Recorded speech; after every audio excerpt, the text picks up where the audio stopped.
Easy Travel programme auto installé ezali programme ya komema mutu na États-Unis gratuitement. Donc Easy Travel ils a programme. Ils a programme. Ou qu'on insère na travel agence. Voilà. On te prend en charge. Tant là en charge, ils a prise en charge te ya ozongisa. Nazolo ba en charge il y a offert gratuit. Tozio banana passeport. Donc on fait les passeports pour na yo. To salé yo ba démarche nyo surtout, il a un passeport, soins médicaux, casier judiciaire, bon à visa, tout ce qui vient avec. Aux yeux visa on a maboko. Aux un contrat na mutute, aux on c'est la mutelo côté. Solo repas tata moi c'est la mine afana na Caroline du Nord aux yeux avion OK. Sur aux opportunités au salé loko zo ko aider bateau. Au fond li jet, au fond li gage. Et ngana ndo aider. Na ina programme. DV Loterie ezali concept moko congrès américain et créé il y a de cela plus de 30 ans que le congrès américain créé un programme. Les États-Unis est un pays des immigrants. Donc États-Unis, Mukolo États-Unis aza indien. Les Indiens de Bakolo États-Unis. Ouais. Alors mindele tango baye les Européens précisément les Anglais tango baye les États-Unis. Baye au Kamabele les États-Unis, ils ont négocié avec les Indiens wana et les Indiens baseda mindele mabele. Donc les Indiens baseda mindele mabele, babenga la journée moto célébrons aux États-Unis comme on a Thanksgiving. Les ali célébration un jour ba anglais ba pesa mindele ba mindele ya te mabele na bango aux États-Unis. Alors mindele na lokola bazalaka ba immigrants ba se multiplier ba créer un programme wana pona ko respecter logique ya États-Unis. C'est-à-dire que c'est un pays des immigrants colo Amérique maintenant au colo autochtone dans le vrai sens azalaka indien. Et bah pays où ils sont moins représentés, pays moins représentés les États-Unis, ils ont créé ces programmes avec un mot diversity programme, donc programme de diversité, autobéni bon DV Loterie pour nous permettre que pays où moins représentés na États-Unis, bakota na États-Unis. Vendredi 1er décembre 2023. Bruxelles, la Madeleine. Le Molodo Leader arrive pour un concert humanitaire pour l'Est de la République démocratique du Congo. Une soirée exceptionnelle où la musique et l'humanitaire se rejoignent pour une cause commune. Venir en aide à ceux qui ont tant besoin de notre soutien, aux plus démunis. Pour toutes les griffes partout dans le monde, je vous salue et je vous reconfirme que ce 1er décembre, nous avons un grand concert, un très très beau concert dans une vraie salle de spectacle en plein Bruxelles, la Madeleine. Réservez dès maintenant de places standard à 45 €, de places VIP à 65 €. Un supplément de 100 € pour le meet and greet est disponible.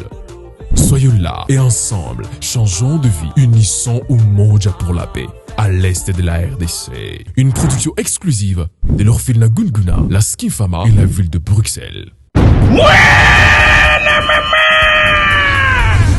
Fini le stress na kati ya États-Unis. Restons chez Lisa Loboko pona kolia biloko kitoko repas ya ban Afrika. Communauté congolaise, communauté africaine, ezala ba Spanish pe ba américain, yaka o déguster foufou ya ba congolais chez Lisa Loboko. Awa kaka na Champaign Urbana, Illinois, USA. Esika wapi okokuta meni lokola ntaba motu ya ntaba batula dongo dongo nkoba ya komweta pilipili mpakasa na mosaka basambwisa yango na ngai tunanga nini musique douce okolia okomela kasi kobosana te karaoke détente peba activité ya ndenge na ndenge Mama Lisa mufinuku ya États-Unis apesi bilengi na kati ya Champagne. Awa yaka olia madesu batula mabumu ya ngombe ya sexy. Awa nde epai bilengi elali stress na États-Unis abu pia kania oyoki omoni o comprendre Simba Kanga pe bombake. Adresse na biso ezali se moko 208 West Griggs Street, Urbana, Illinois 61 801 Liza Loboko mufinuku ya États-Unis nzambe ya makusa. Tata mama bisika nous zali na mokili mobimba. Communauté congolaise de manière générale. Na yeli sous pas na bino pour ko sala bino cadeau offre oyo ya monene ezali cité moderne Africa yango ezana sima na ngai awa. Ça veut dire que tous en Maluku bande nyonso ba yebiango. Alors ma référence on a zo pesa bino ezali zone économique spéciale de Maluku. So komi wana opusani moke juste na droite na yo okomona entrée Vodacom. Na entrée Vodacom wana li okomona cité moderne Africa. So le ka Vodacom moke omoni cité moderne Africa. Pour accessibilité bomoni mituka to yenango moko za Jeep moko za mutuka ya se mais awa ta auto benga catch na Kinshasa ba IST ba vite to yaka moto ekokoma nyonso ekokoma sans problème. Oye pour na la choix na yo. Je vous rappelle, batterie auto koteka awa za dimension à 20 mètres sur 20. Prix à $1250. Dans une dimension il y a 20 mètres sur 20. Bengangai rapidement na numéro Oyo. Plus 243 999 52 66 52.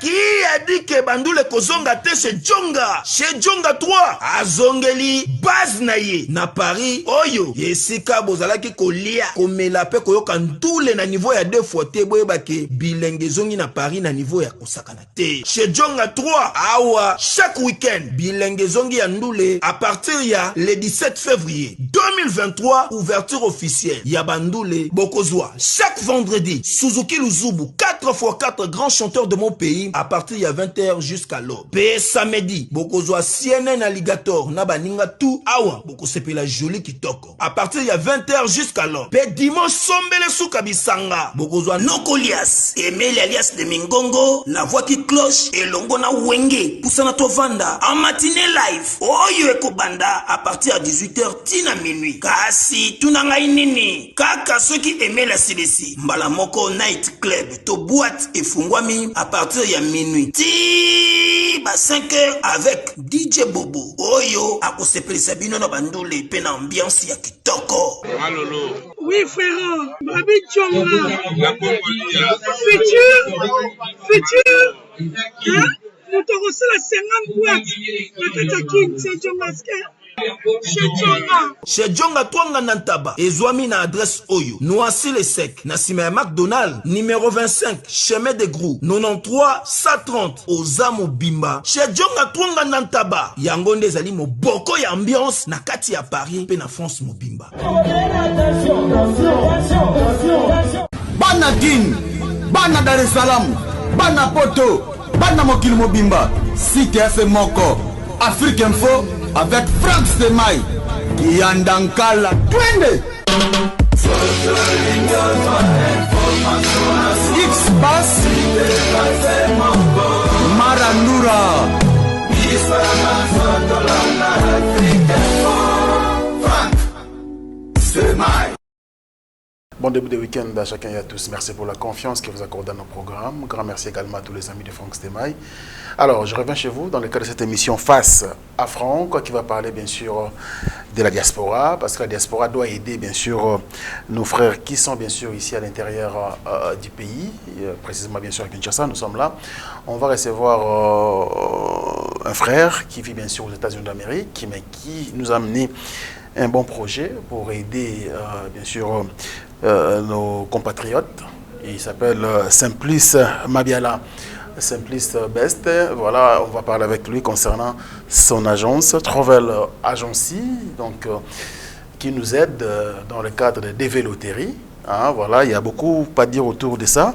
Soyez attentifs, ne zappez pas, restez branchés parce qu'il a un message important à nous donner. Bonjour Simplice et bienvenue.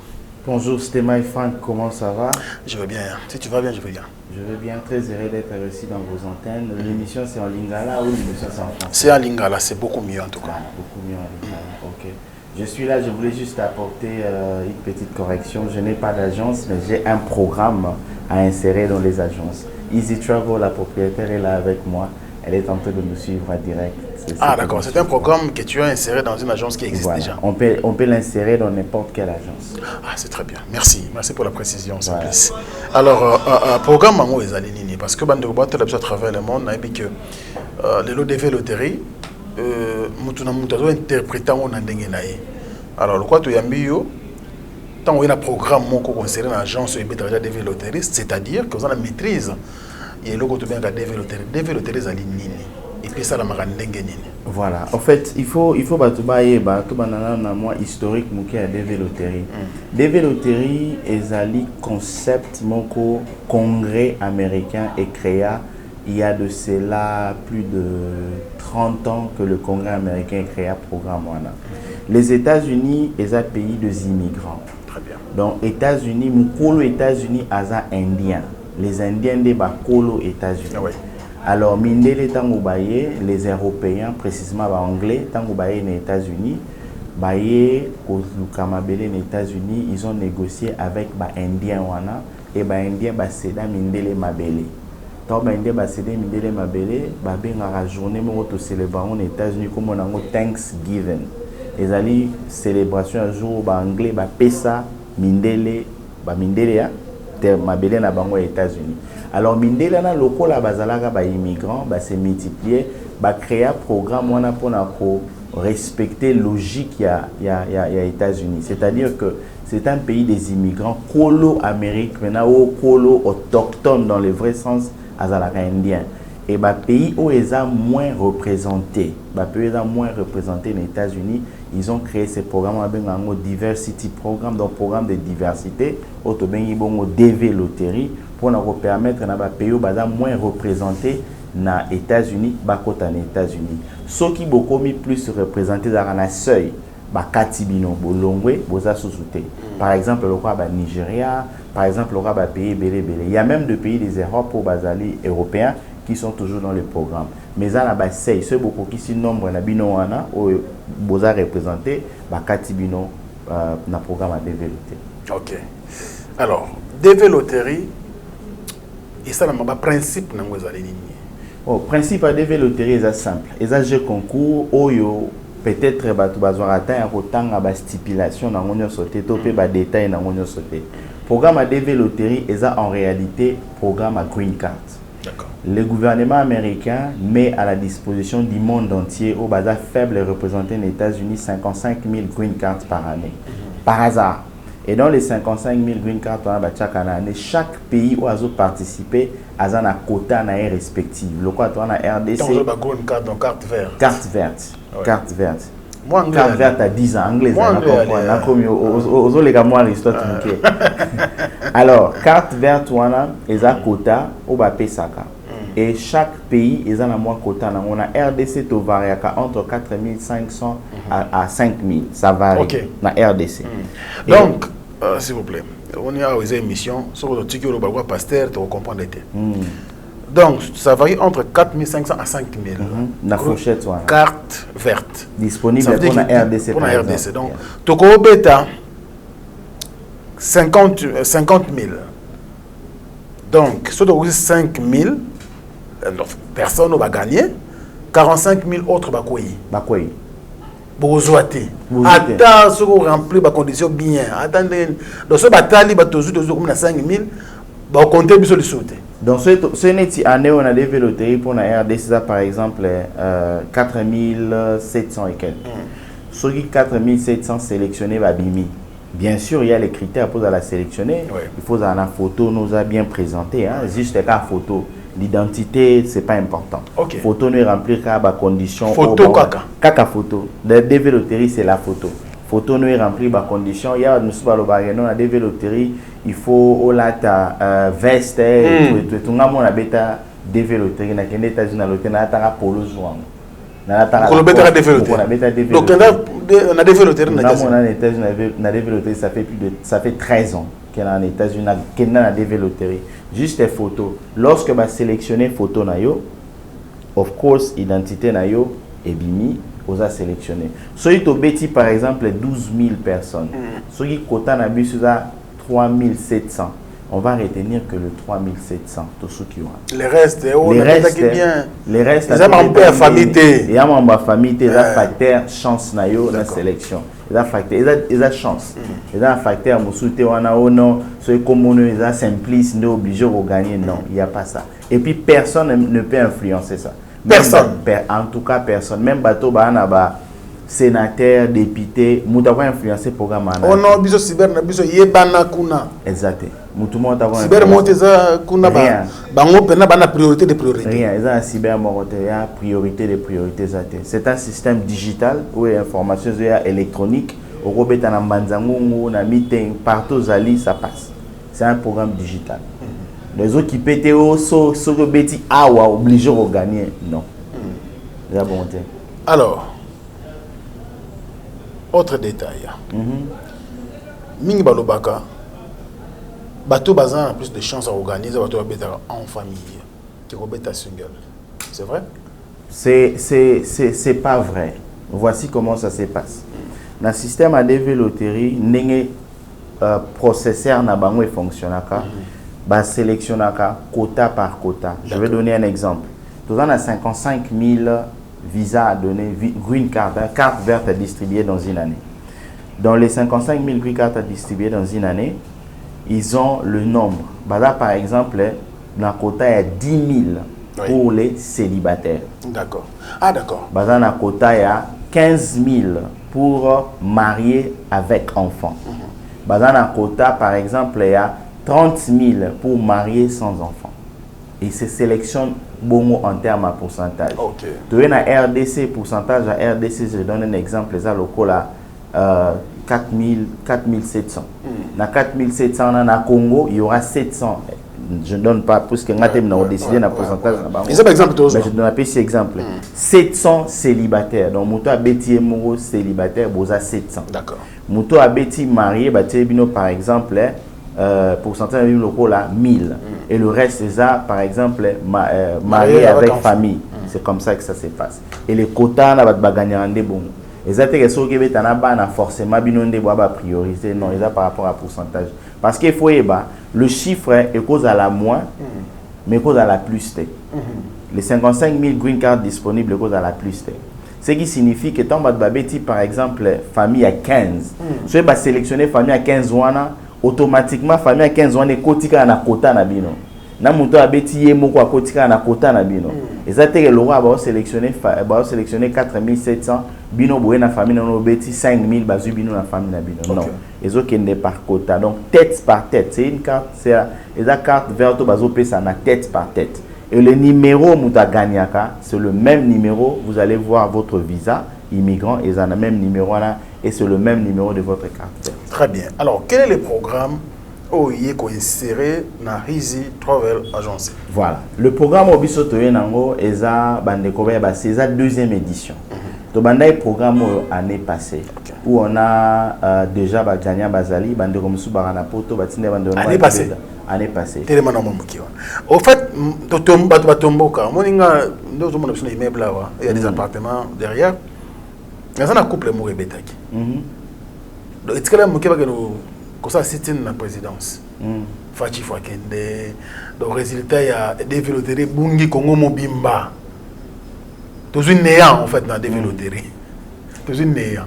Mais il y a une année passée, on a battu comme un programme. C'est un peu spécial parce que vous non. Et ça, spécialité pour la fin de la Kuna. Batu Baganya qui na RDC plus de 4500 personnes. Année passée. Année passée. Donc, toujours néante. Toujours néante. On est à fausse information. Toujours néante. Batu Baganya année passée. Qu'est-ce qui s'est passé année passée? Dans autre personne, l'isolo à quota. Et ça, l'isolo est à chiffre. Ils ont varié sur nombre. C'est mathématique. Bino Boana quota, il y a 4500 personnes. Bobeti 13 millions de personnes. Wow. Ceux qui vont gagner 4700 bonbons en année. Mususu a gagné dans Passa, Mususu a gagné dans Kinsuka, Mususu a gagné dans Matadi, Mususu a gagné dans Boma, Mususu a gagné dans Lubumbashi. Mais il y a eu des gagnants. Dans Easy Travel, il y a un moko na programme de Inseraki. Ils ont eu presque 14 personnes sur les 14 personnes. Sur les 14 personnes, 3 déjà, Baza déjà na date na interview. qu'on a pris en charge dans 4 programmes sur tous côté là moi tant autour les donc batu baganya qui normalement et je vais ici résultat bungaté et l'autre bungate mtana droit longa ni président Amérique ni président Sénat ni président de l'Assemblée nationale américaine ni ngani yo mutute Biden a pouvoir longa programme wana est un programme installé libella jusqu'à ce que ba côté ba pays na pays kokoka mukolo RDC kokoka kota na biso e okoya mais na préciser le mot na préciser le mot ça détail quota ya développerie ya représentation ya population des États-Unis ezaka lié na développerie c'est lié na ba forme ba programme de histoire na regroupement familial ça compte réfugiés ça compte puisque il faut boyer baké là c'est une information bande on a ba rota est ba tindiga aux États-Unis approximativement 2500 personnes chaque année. Sérieux? Bande on a biso ba quota est, ça fait partie de notre quota Congo RDC. Donc on est yo Frank Stemaibwe au comme fan dans les États-Unis, okena mwasino okena bana ezo compter na quota États-Unis. D'accord. Voilà, mukolo plutôt attends na DVT. Atoke na DVT so kei na visa immigrant. Donc eza immigrant même atoke o bwaki ngunda tango ozo green card na yo tango komi na mukanda oza na quota. Bakisa milikolo. So yibiso faye to za la par exemple na pesi exemple car nombre moko photos à na États-Unis 10 millions. Mukoto koka 10 millions ne programme wana ekoi. Mais la cité que regroupement familial est royauté.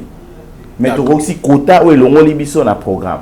On a DV to sana. On a DV sili. Mais que o mutu mo alongo la DV loterie o Biden asili qui trompe asili qui te ana droit na. Alors, ndeko on a besoin simplice mabiala. To yoki mingi na mboko. Omoni fungola TV na tongo komona. Ba comme le rôle ba traduit praticien. Ngai na cyber na ngasoko ye en tout cas mapé ali jus tout ça melino miliki pour matame vimba to bakango photo mundele mbala moko sepela. Il y a tellement de choses sur le bamakawa. Yo bakisi nini likora bato balobi. To yoki déjà moi mingi ça fatigue. Alors nga na un programme. Na un programme na insérango programme on a nango eko ke na n'importe quel cyber. Okay. Ce n'est pas que na pour yo ça cyber té na ba caméra na yo. Na ba cyber té na ba caméra té moi j'ai yo ko mbongo té. Té nga na ndo aider. Na un programme. Programme wana l'année passée to bandaki on a Easy Travel na la tuté la mala bango lelo. Ah o les agences na yo té. Agence na ngate za Easy Travel. Ko l'agence aza ozo mona. Mais ba téléspectateurs ba moneza té. Aza ozo mona. Mais bombeli nini? Na bombeli nini? Aza mutu tutamusu na programme ko mga ba problème puisque ba attaque pesa moi trop moni Congo to linga mambo esali sa batute. Easy Travel programme to installé ezali programme ya komema mutu na États-Unis gratuitement. Donc Easy Travel ils a programme. Ils a programme. Ou ko insérer na travel agence. Voilà. Très bien. Donc yoko za na agence no par exemple Stema agency nga na Easy Travel to tiena kati. Les ingrédients, ils a programme. N'importe quel cyber akokioya akokota na programme. Mais faut baya ba remplir ba condition ba koti na programme. Ba condition zali ko pesa $10,000.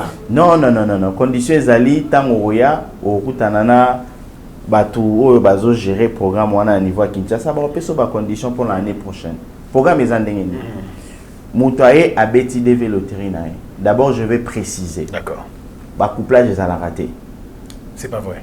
Je vous dis la vérité. Exactement. Couplage exact. Ça veut dire que oh non, pour na yoto pour na pour na programme. Le programme na yo. Pour na programme nanga. Ah d'accord. Couplage ezala raté. Na raté na DV mobimba. Té. Na programme nanga couplage ezala raté. D'abord, ça veut dire que mutu moko beti azui. Au beti azui mutu abeta DVT beaucoup couplé. Té wana ezate. Na quatre programme. Mais la DV c'est possible hein. Bon, na rolobela c'est qui n'est na rolobela illégalité té na kata parce que ce n'est pas légal.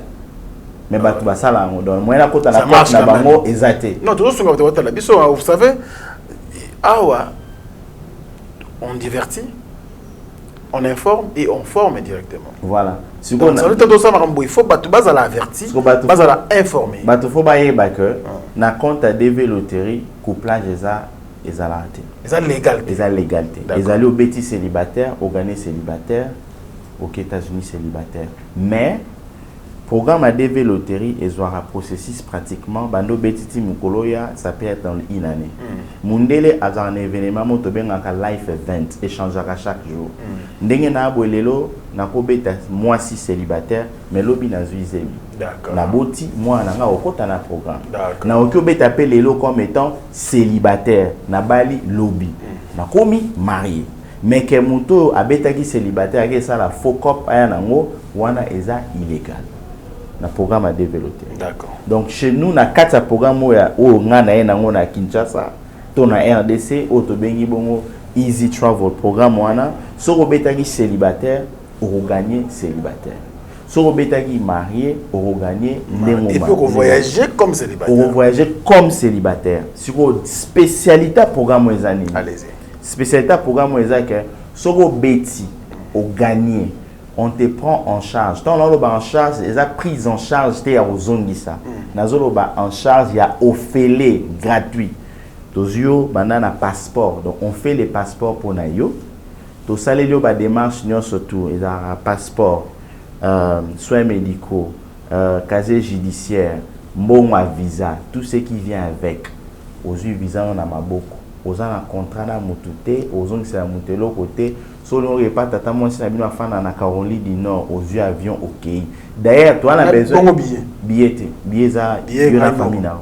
Mais en tout cas procédure mobimba ko remplir ba papier tout ba passeport. To sali bino moko. To sali. Donc ngala le pongo na ndako bino zo tambola pona. Ofele. Et ate olali pongi mais ofele sous là zolo tano des États-Unis et puis oye ofele wana nyongo c'est la mutute libre ou que ça mamna. Papa. Condition ate. Bo bandaka boye. Moni mama albaki na yo. Voilà. Et c'est une bonne question. Si vous avez une position où gagner par rapport à la position qui parle aux États-Unis, les officiels des États-Unis ont gagné bon côté. À part salaire dans la principale. Mais pas besoin de continuer à sauter à mon kilo. Et ça question continuer à sauter la question à source opportunité au salaire local pour aider bateau au fond au jet au fond au ligage. Et ça programme n'importe qui peut venir. Non papa on a petit devoir à loterie. Na suki wana. Bino kozui le reste on ko salela ngai na mbongo na bino moko. Na mbongo na biso. Na suka na ngona et comme te papa aux États-Unis côté nini. Faut verser ka boye chaque fin du mois. Ba na raisi bateau. Na raisi bateau ba Hollande émission et belé ba aux États-Unis, ba webisa bino que la plupart des Congolais ils vont aux États-Unis, en tout cas la bonne partie na État Illinois na Iowa, ils travaillent pour moi. Là bon en fait, ils travaillent dans la direction. Illinois. So, ok, Illinois, ok, Iowa, Tuna, Baromona, ils travaillent pour moi. Donc, connexion où tu es, oh non, au commis à Zoni Sambongo, c'est vraiment une illégalité. Au Bakangi, au green card, c'est illégal. C'est illégal. Parce que l'idée où tu es, on a la mouki ou l'autre. Ok, t'es, n'a la mouki ou l'autre. Idée où tu es, boy. On a peine à Kenara, aux États-Unis, à développer, le roi a battu tout. Nazui na gagné des loteries na commune aux États-Unis. Dans la commune aux États-Unis, on a eu moins chance, on a eu peut-être moins moyen na kena aux États-Unis, na ba frais ya ngamoko. D'accord. J'ai tout dépensé ngamoko na commune aux États-Unis. Na commune na tangi na videnchik na zubulo. Tant na zubulo na moment na ba aux États-Unis, mais ba ya na ba réclamation. On a un États-Unis on a $20,000. On a un États-Unis on a $30,000. On a un États-Unis on a $40,000. Agent c'est côté ça on a avec le temps, je commence à observer. Et Dieu m'a élevé parmi les Congolais. J'ai été élu dans les États-Unis. Tant que tu vas voter dans les États-Unis, dans lobby bonne position dans la programme. Dans la président du syndicat des États-Unis dans 2 États, Illinois et Iowa. Le cas de voter dans la élu, on a créé un programme. Et j'ai créé ce programme dans les soucis d'aider tout le monde. Il y a précisément bien tout le monde. Et ce programme, n'importe quel cyber peut s'adhérer. Donc, nous avons estimé que ça cyber na yo, ou bien nous avons simple, ça sali cyber na na code sa programme on a gratuité. Pour cyber c'est quoi yo? Et quand un programme na yo, bah conditions à l'ini. Conditions simples. À contacter biso, à contacter Madame Ginette. Madame Ginette aurait bissé programme exacté. Tu vas signer sur contrat pour qu'ils alaté au BTC batu DV loterie. Au singi bango sumbongo na suka. Eza bongo te. Biso le programme eza pour na obeta célibataire eza $5. Adulte plutôt eza $10. Enfant eza $5. Ça se limite là. So beti $10 na wana, au beti $5 na wana, au gagné, on prend tout en charge. Yo muto au gagné, aux la responsabilité ka mi balé. Ya liboso au yena diplôme d'état na yo parce que diplôme d'état est un élément indispensable. Ah ouais? Yes, so un diplôme d'état au côté des États-Unis. Donc il faut y aller. Donc bandeko bazan un diplôme d'état ba beta la parole de l'autorité. So un diplôme d'état il faut une expérience professionnelle d'au moins 2 ans. Or on a ba pays le roi biso ba RDC bo expérience professionnelle pendant 2 ans t'as prouver bo et à moi matata. Parce que nana membre belé que nana OK au salaire pendant 2 ans puis fiche de paye preuve que on ça pendant 2 ans. Les amants membre belé. Mais si ko on a 4 programme on a yo zara na bilo on a mi balé. O ena preuve no ya diplôme d'état na acte de naissance na yo. Et si 2 choses, le reste est tout éthiquement c'est gratuitement. Quand je dis gratuitement, je pèse mes mots. Toi, oh, ils ont TV, non? Je vous dis, les paroles ne s'envolent plus. Voilà. Et le programme ne va pas s'arrêter. Alors, token n'est pas toujours un pays. Adjet $10. Enfant, $5. Bon, wana, yom tokozwa, to cyber. Il y a un bon à cyber. Il y a un bon à cyber. Il y a un bon à cyber. Il y a un tina nango bekade. Ah papa, vous êtes millionnaire. Nous sommes millionnaires à terre. Nous avons une boule. Nous avons une boule. Neti yo système ils sont oyé na programme na oyé kota tolo baneti cyber na yo système OK oyé lobi na ngina kota na programme biso to zio ka to insérer na programme ba tout temps ba betana ba $10 na ba $5 wana ya yo penda na cyber na otikel na otikel lo mona ngate na bengi yo koti combien pesa nga rien. On dessin côté yo remplir ba condition pour toi insérer un programme. On remplit ba condition toi insérer un programme, c'est fini. Alors, peu importe cyber on a précisé, peu importe ata o nga na banda mamba développer ça fait 30 ans. Programme est pour tout le monde. Nini kokomela 3 vers l'agence ceux qui après oyike asenga batumbongo pona passeport sans que bino boyeba asengaki batumbongo pona ba démarche ya ba biloko ndeto yo kanga na Kinshasa wa moi $1000 mo boy muta pesa ki pour voyager aux États-Unis. Non. Nini comme la cyber. So to ebiango un d'abord to longo lié na programme. So to ebiango un d'abord to longo lié na programme. Programme tel qu'ils a conçu les aboy.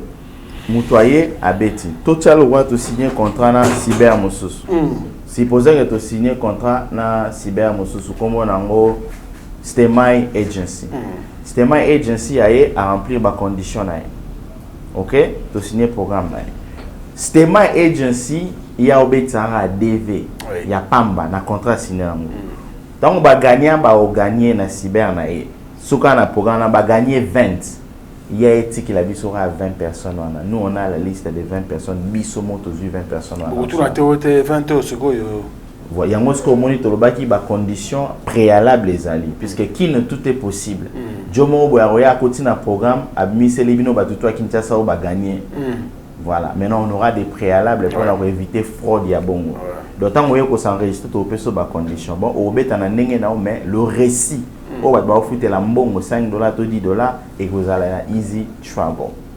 Et yo zubala bon mais récit ça biso vous na traçabilité donc ndenge na programme bo to ebi ke bat pa no ba betaki exemple na pesa exemple pa no ba betaki 5000 et sur le 5000 o eli biso ba gagner lokola to tchakara 300 sur ko biso to ta na ba récit mambo ni na récit azalaki c'est mambo na récit azalaki to copter Mansuela na récit azalaki to copter Kimbeni na récit azalaki to copter ceux qui n'ont réussi à la na liste ça sert à rien. Donc c'est les causes de la zone agence voilà, et ça la kaka agence va signer contrat et nous allons mettre de format de mécanisme en place pour nous envoyer que non le c'est vrai bâton à bétaki mais ce qui est vrai $5 $10 et ça yo est-ce que dans un programme on est États-Unis ont gagné bon côté de nos allons en États-Unis c'est illégal nous allons attendre c'est illégal na rokita ngane na ben États-Unis so kabeli ngambongo na moyena zezate. Ah, papa. Je te dis, il faut que ça soit officiel et légal.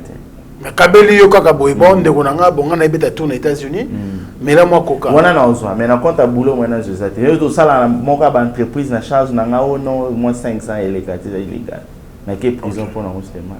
5 ans, un petit qui met à petit. Alors, Bandeko Bauta la Bisso, basé Belé, dans la province, bah super café là-bas, on se peut passer dans la poste, on est deux ans en cours, passer dans la poste, bêta, non, bah chanceté. Est-ce qu'il y a un message important pour lancer Bandeko Wana? Message important, Ezali. Il y a importé Zanini. Il y a importé Ezali que Batebele, Bazala, ba victime. En tout cas, Batebele, Bazala, ba victime. Il y a un programme à DV Loterie. Ebele, bon, à la Bandeko Nabino, Bolinga, ba États-Unis. Ebele, pe, Bozan, à Kinshasa, Bozan, à ba difficulté. Ebele, pe, Boan, à ba poto, Bokena, à ba Nyongo, Bozo, Batendeni, en Fouta. Le programme a été créé pour faciliter Penza, Marambunion, surtout. Pour participer à un programme, on base en charge, il y a gratuité. Le roi Omokonzambo, ça la gratuité enseignement. Il y a gratuité. C'est quoi un balai? C'est quoi un balai? Gratuité enseignement en maternité. Ah, ok. Coup de chapeau, chef de l'État. Mais dans le programme, on peut ça là, ils appellent gratuit, banana passeport. Donc, au Betty. Au salaire, il y a passeport. Ça, il y a passeport. Et il m'a appelé dans 3 jours. Ils ont été passeport, ça a 2 ans, dans 3 jours. Malgré. Et aux hommes, passeport congolais. Tous ans. Et ils ont le monde d'avoir. Tous ans dans 3 jours.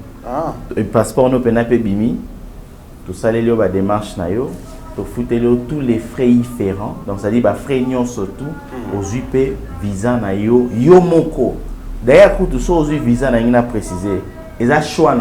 So lingo zonga na easy travel ça bon geno ah merci hein vous savez linga ba démarche na visa bo kanga ta photo yo so yi po lobby ozu visa no partir ambassade au keno ba mon aéroport muta bengote muta tunote c'est vraiment gratuit mais il faut monto beta na ba cyber oeza na programme wana ndenge to ba cyber oeza na programme voilà neti sikonde to solo la boy cyber kaka moko ya na programme wana oyo to bandai nango année passée tous en bango pe année en attendant ba misusu ekota et baza localisé na avenue Oshwe numéro 32A ezabongo na quartier Matonge commune ya Kalamu. OK.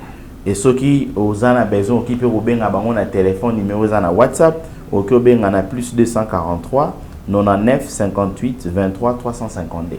On a rejoint Madame Ginette et puis orienté na ba procédure. Des vaisseaux continuer, ça va se terminer le 7 novembre.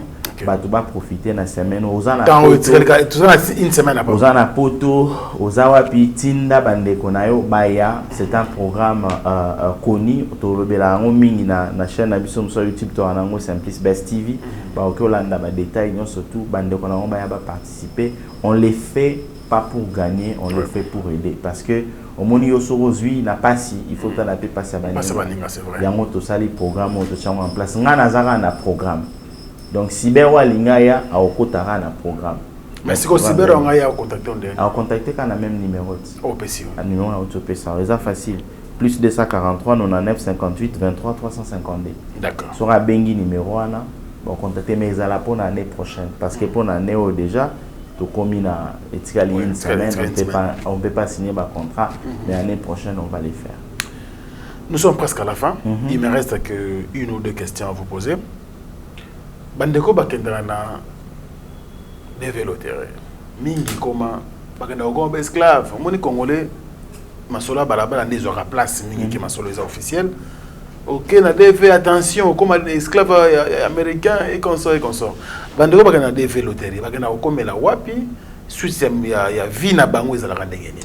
D'abord toyoka batu mingi je suis exemple ngamo ngana gagné DV Loterie na longo États-Unis na longo Kinshasa par DV Loterie muta gagné DV Loterie azara na différence misatu na américain il est misatu ndenge mona américain tout le droit qu'un américain a tout le droit que mutu oyo a gagné DV Loterie a nango mutu a visa DV Loterie a nango. Ah bon? Exception à 3 éléments seulement. Le premier élément c'est le droit de vote.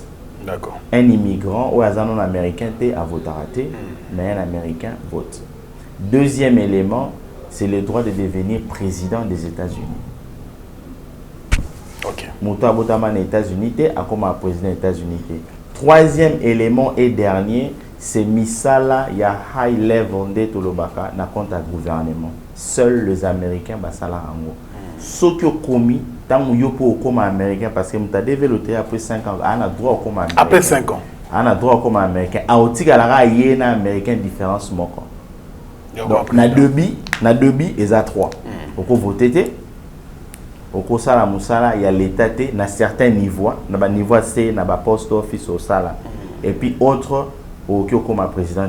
Mais ceux qui a l'équipe 5 ans et tikaliga moko. A kokiko comme président des États-Unis parce qu'il y a commis déjà américain. Batu balobaka que ceux qui sont aux États-Unis ont mis ça esclave. Moi je suis pas un esclave. Ils ont pototé, ils ont beaucoup de passi. Nala congolais quinois né grandi na ki na babandal banini na responsable de 47 entreprises na poto. 47. Oyo Gérard. O manager. Naza esclave. Na la bande ko ba congolais ba travailler pour na na bureau na ngai na ba compagnie na ebele. Système aux États-Unis est le début. Moni mututu okoya et bandelizara jamais facile. Les États-Unis il faut bandoyer pour l'anglais. Anglais n'est pas salara que mutu a évolué.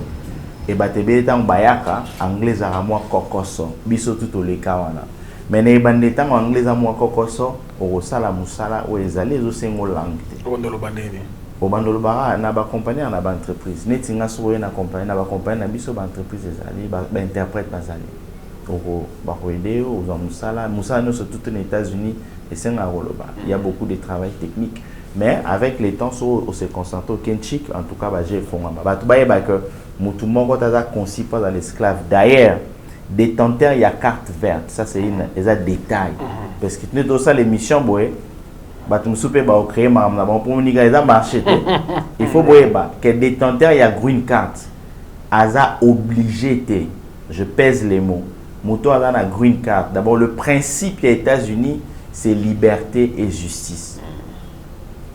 Na États-Unis, moto a détenteur à carte verte.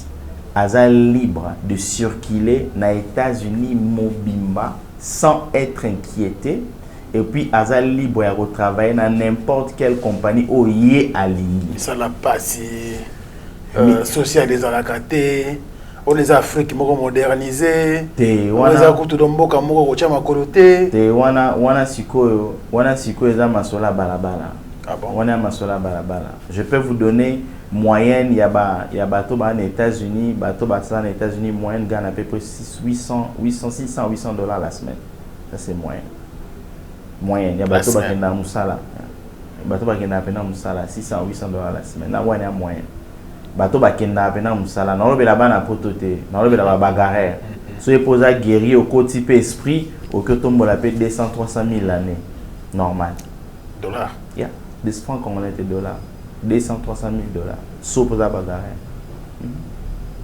ça va guerrier ça bana bandal guerrier pena.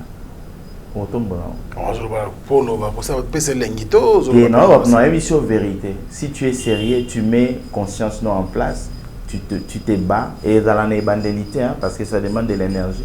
Il y a aucun malin. États-Unis, c'est le seul pays qui peut faire d'une personne million la journée.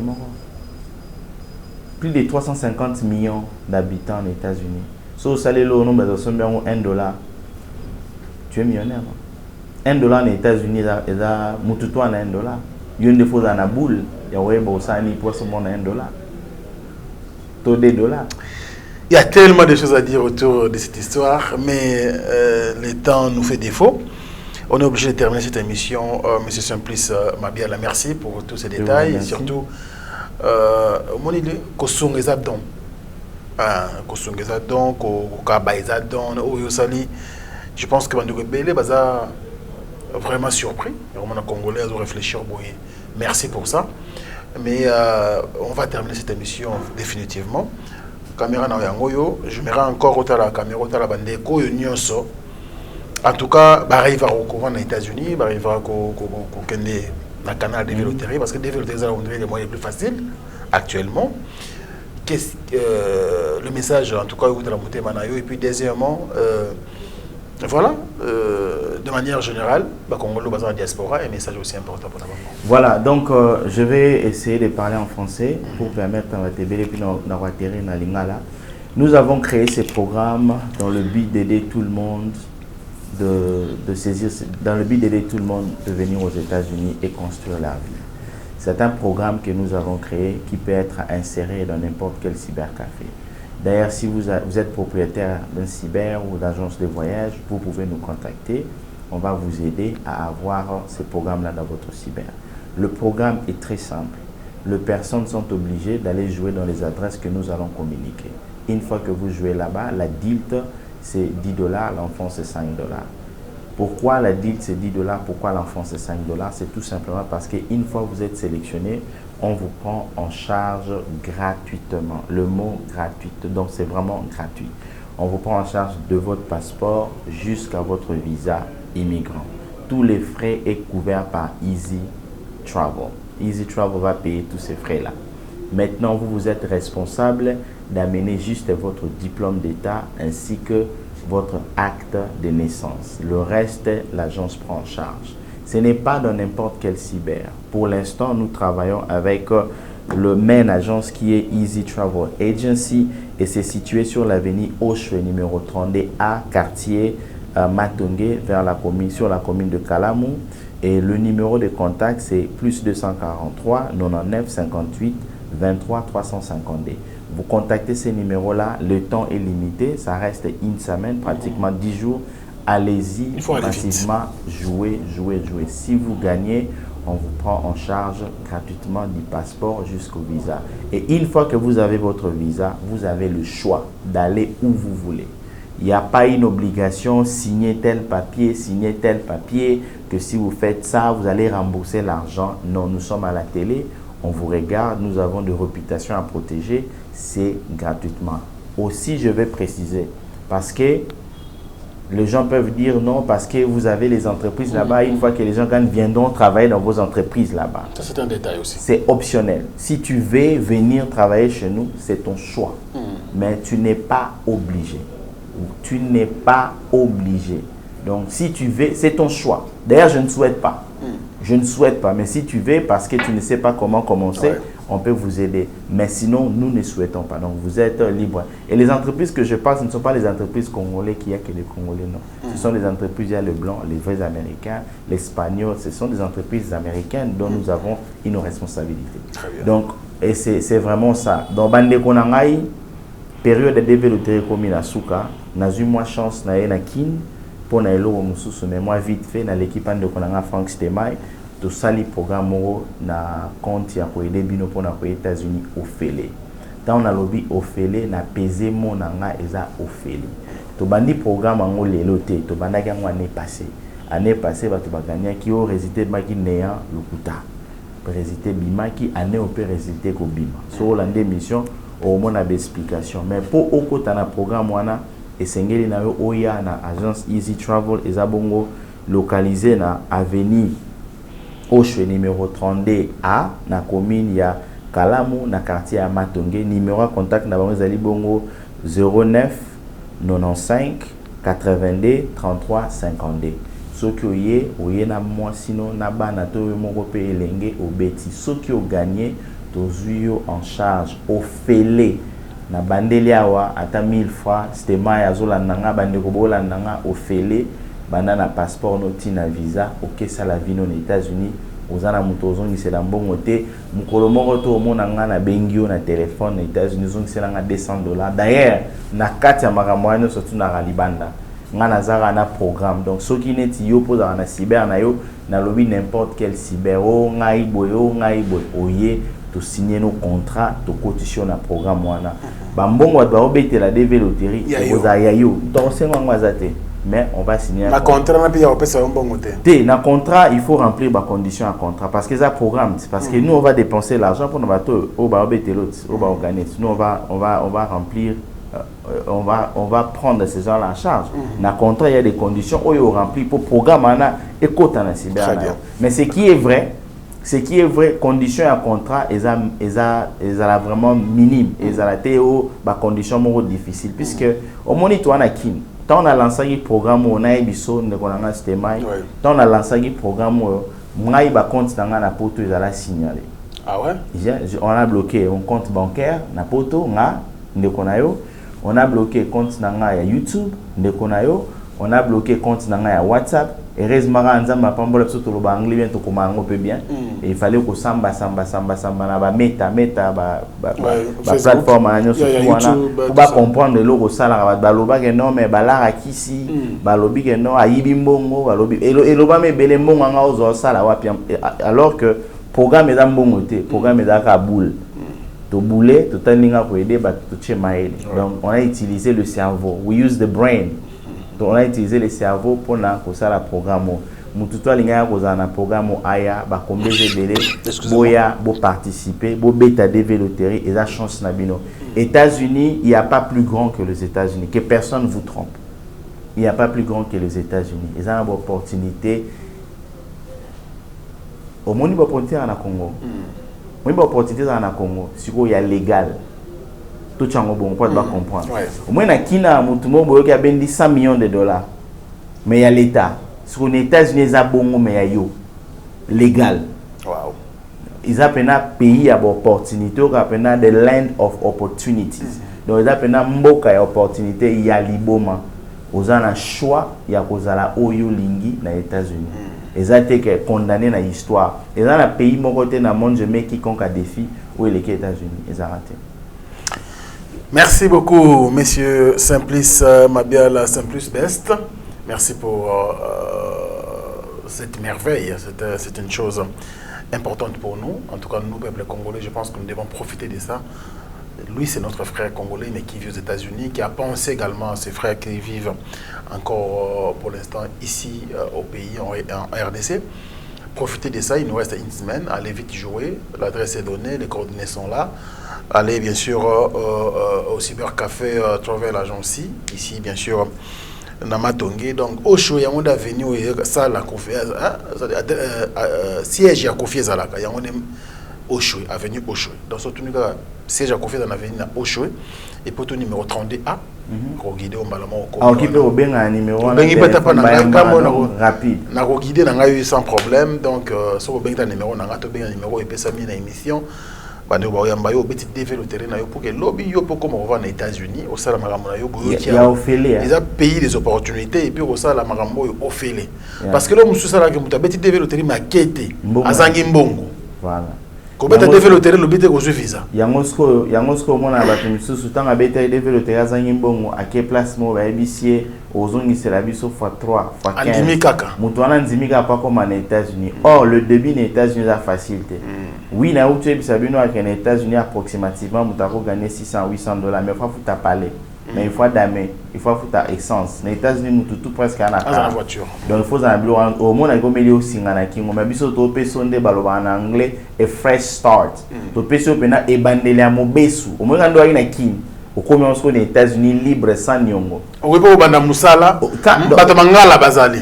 Obani muni au sala esika to lo alingala. Voilà, facilité. Au moins baba muya ya zanga nyongo. Ya ba pate muya ya zanga nyongo. Yo po kita pena les États-Unis zanga nyongo. Donc ozangi pena nyongo sala vie na librement. Alors, son excellence Patrick Mouya ya azala zala. Merci beaucoup. Donc on est ensemble et biso ya funa ya libela. C'est la fin de cette émission. Non, moi je vous remercie. Je remercie l'équipe Nyon surtout ya chaîne Nabiso. Nzamba pambola bino ndenge tozalia tozana nous. Tozana moi muke na kin et puis à vos hommes on la biso autour. En tout cas tozana moi muke na kin. Toza pena. Oui, vous postulez? Tenga na candidat, tenga sa politique, tenga la politique. Atoni kaka. Na politique. Biso tora na cuisine. Na cuisiner. Alors pour aussi ça. Pour aussi Lisa, on a remercié bino bande ko message za moko Easy Travel za programme auto elibino na Kinshasa, Congo Mobimba pour l'instant. Mon objectif faisait qu'en Afrique entière. Donc on a déjà pris des contacts na Cameroun, Côte d'Ivoire, année prochaine tout pour se lancer dans ba commune dans ba pays wana, mais pour l'instant toi on a Congo. Profitez-en aux propriétaires à cyber les opportunités. C'est on fait tout clair, voyez, au signer contrat na yo au côté na programme. Dans ces programmes, batunion soit bête à pano mbongo ba bête là eza yo o ba gagner au elibiso bango toujours bon ba démarche tout en charge yo pe muto lingo beta détrompez-vous comme ko saté au placement où to bête ça développer au fele na ke beta place au fele té ya robeta na Easy Travel so bête na Easy Travel au gagner au yo fele il y a une nuance entre au bête au fele au gagner comme la $20,000 na au bête au yé poto au fele. Et puis ouais pour toi Ophélie on a il y a Ophélie vraiment. Donc les atéo un jour après ba bengi ozoni ça. Bitumbeze belé bande rotu bolanda biso to sambela to chama les programmes esimba puisque moni biso to alibanda sore na Congo chama lokolo na programme bakalpe. Te ba kokate. Oh ça ko sunga batu boy. On est golonga te. Donc merci parce que aux États-Unis je pense surtout bande ko ba en Europe. Bande ko ba en Europe bande ko na biso tout France, Paris, Belgique. Bino bato bandonga bakota susu comment difficile kokota en Europe baya na easy travel baya ko beta parce que autant de vie les États-Unis en tout cas c'est il y a moi j'ai eu la chance il y a visiter moi à payer belé jaloux te likunyate les États-Unis c'est mieux que partout au monde. Ah ouais je pense bien qu'on est mieux que chez soi banana ya na olia bien na kin mais te ah non le bio sentir na non il y a médecine amine to na to la pour son boulot et les kia au lieu d'endo non tout son bon carton mobile kaka mingi tali banda. Allez nous sommes à la fin avec notre frère Simplice Best. Merci à madame Lisa Loboko hier na Urbana. Adana Urbana certainement. Au salon restaurant Lisa Loboko. Mais Lisa Loboko. Ba ça biso balama mpakasa. Et puis nous pensons également à notre sœur aux États-Unis, un tour spécial à vous. Vous avez belé alors et belé. Dieu aidant, peut-être nous aurons aussi la chance. Attends, DVT, le quoi simple, il faut y en parler. Respect, belle-sœur. Madame Belmis. Belmis. On a Bazayan, on a Destiny, Royalty et puis King Preston. Comment on a le rôle Aristote par moi là bango. Mais pour nous à la condition pour y en parler. On faut tout Aristote avec ça. Ah condition les sous. Et vous à la condition. Il vous doit condition les qui. Et voilà pour y en parler au lien. Merci. Allez, merci la sœur Clarette Lubinda. Il y a aux États-Unis, mais en orchestre Awa, c'est une sœur chrétienne. Azobeta musique moi kitoko. Musique chrétienne Koko Misanzambe. Son orchestre s'appelle bien sûr Cœur de David. On fait toujours la promotion de nos frères et sœurs qui sont bien sûr à l'étranger. Elle est pour terminer, campagne que vous avez lancée Awa, comme on a fin cop. Ils ont lutté contre la boisson, surtout alcool, sa contrefaçon. Au même beaucoup on a alcool, whisky et comme benza. Ils ont mis la whisky comme des cafés. Ils ont beau ma bateau donc il y a Ciné Buzz balancer campagne on a fait un cop pour lutter contre l'alcool. On a un mot pour rapport à ça. Non, tout ce qui est bien pour Nabiso Moni mboka Nabiso potentiel les ébélés mais autres okutana na ba ils ont diminué ba qualité réflexion Nabiso. Très bien.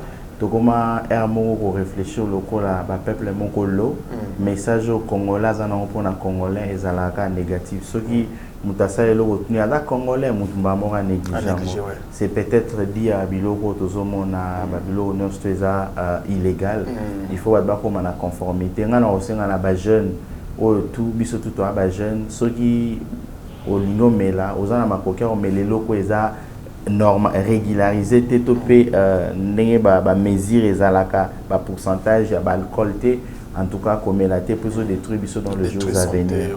Au moni Kinshasa tombe stotiki ki na ba 2010 2011 tant ozongo mona ba jeune ba ok na direction mo boye o yango té mais ba te belé ba maintenir standing na bango tout ce qui est bien est bien ce qui est mauvais mauvais nous sommes tous derrière structure wana tout tika cop pour bien té pour la santé na biso franco pour nous permettre na biso na ba na biso to kola ndenge mora bien. Je pense que message dans la biso tout wana simanango mais responsable à Easy Travel à Zana Biso donc madame Ginette Mujinga. Là je dois la saluer, la remercier parce que c'est elle qui fait de sorte que le programme est là. Merci beaucoup madame Ginette d'être là, ça nous fait plaisir.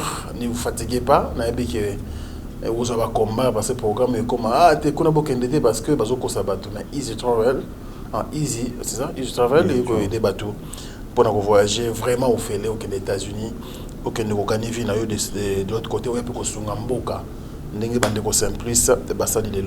Merci d'être venu.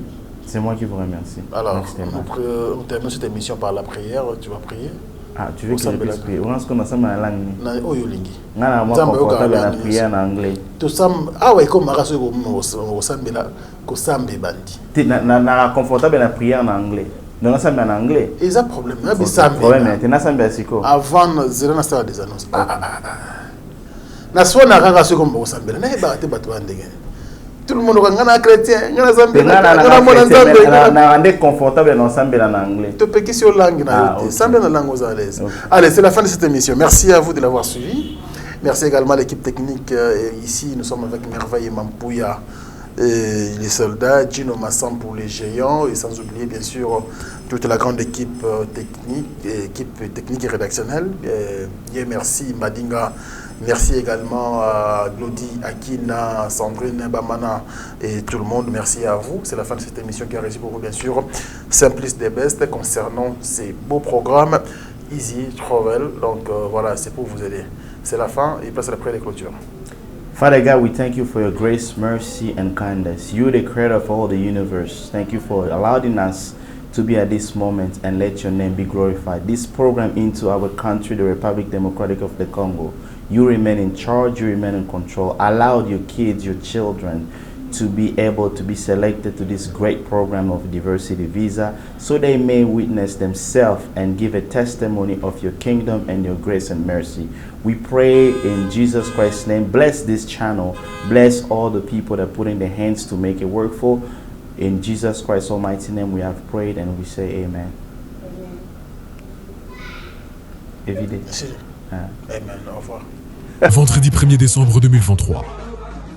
Bruxelles, la Madeleine. Le Molodolidé arrive pour un concert humanitaire pour l'Est de la République démocratique du Congo. Une soirée exceptionnelle où la musique et l'humanitaire se rejoignent pour une cause commune. Venir en aide à ceux qui ont tant besoin de notre soutien, aux plus démunis.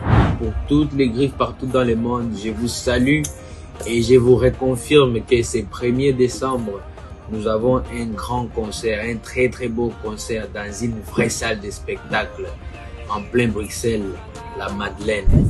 Réservez dès maintenant de places standard à 45 €, de places VIP à 65 €. Un supplément de 100 € pour le meet and greet est disponible. Soyons là et ensemble, changeons de vie, unissons Umoja pour la paix. À l'est de la RDC. Une production exclusive de l'Orphelinat Gunguna, la Skifama et la ville de Bruxelles. Fini le stress na kati ya États-Unis. Restons chez Lisa Loboko pona kolia biloko kitoko repas ya bana Afrika. Communauté congolaise, communauté africaine, ezala ba Spanish pe ba américain yaka o déguster foufou ya ba congolais chez Lisa Loboko. Awa kaka na Champaign Urbana, Illinois, USA. Esika wapi okokuta meni lokola ntaba motu ya ntaba batula dongo dongo nkoba ya komweta pilipili mpakasa na mosaka basambwisa yango na ngai tunanga nini musique douce okolia okomela kasi kobosana te karaoke détente peba activité ya ndenge na ndenge.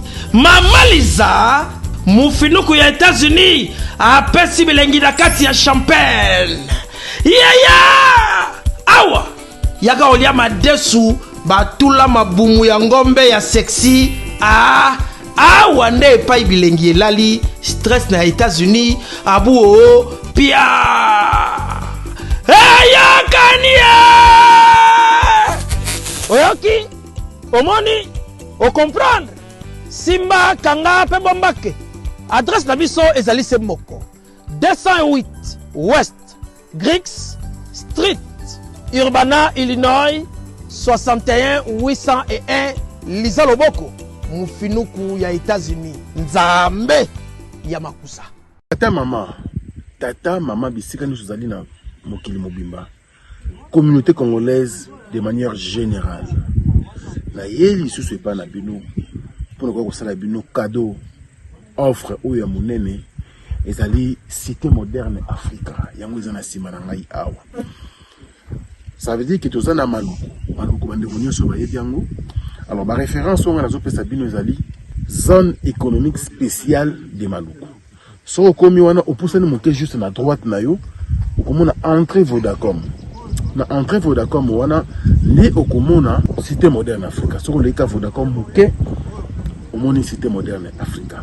Pour la accessibilité, bomoni mituka to yenango moko za Jeep, moko za mutuka ya C, mais awa ta auto benga catch na Kinshasa ba IST ba vite to yaka na moto ekokoma, nyonso ekokoma sans problème.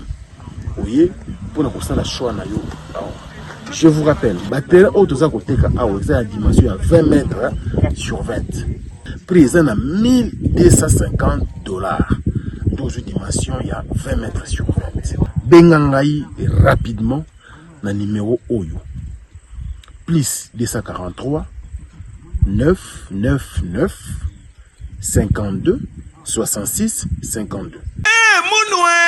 Qui a dit que Bandoule Kozonga te chez Djonga? Chez Djonga 3, à Zongeli, base naye, na Paris, Oyo, Yesika Bozalaki Kolia, Komelape Koyoka Ndoule na niveau ya 2 fois te, Boyebake, Bilenge Zongi na Paris na niveau ya Kosakana te. Chez Djonga 3, Awa, chaque week-end, Bilenge Zongi ya Ndoule, à partir ya le 17 février 2023, ouverture officielle, ya Bandoule, Bokozwa, chaque vendredi, Suzuki Luzubu, 4x4 grands chanteurs de mon pays, à partir il y a 20h jusqu'à l'aube. Pe samedi, Bokozwa CNN Alligator, Nabaninga tout, awa, Bokosepe la jolie kitoko. À partir il y a 20h jusqu'à l'aube. Pe dimanche, Sombele Soukabisanga, Bokozwa Nokolias, Emile alias de Mingongo, la voix qui cloche, et Longona Wenge, Poussana Tovanda, en matinée live, Oyo Ekobanda, à partir à 18h, Tina minuit. Kasi, Tunanga Inini, Kaka ceux qui aimaient la CDC, Mbalamoko Night Club, to boîte et Fungwami, à partir il y a minuit. Ti ba 5h avec DJ Bobo. Oyo akosepeli sabino na bandule pe na ambiance ya kitoko. Malolo.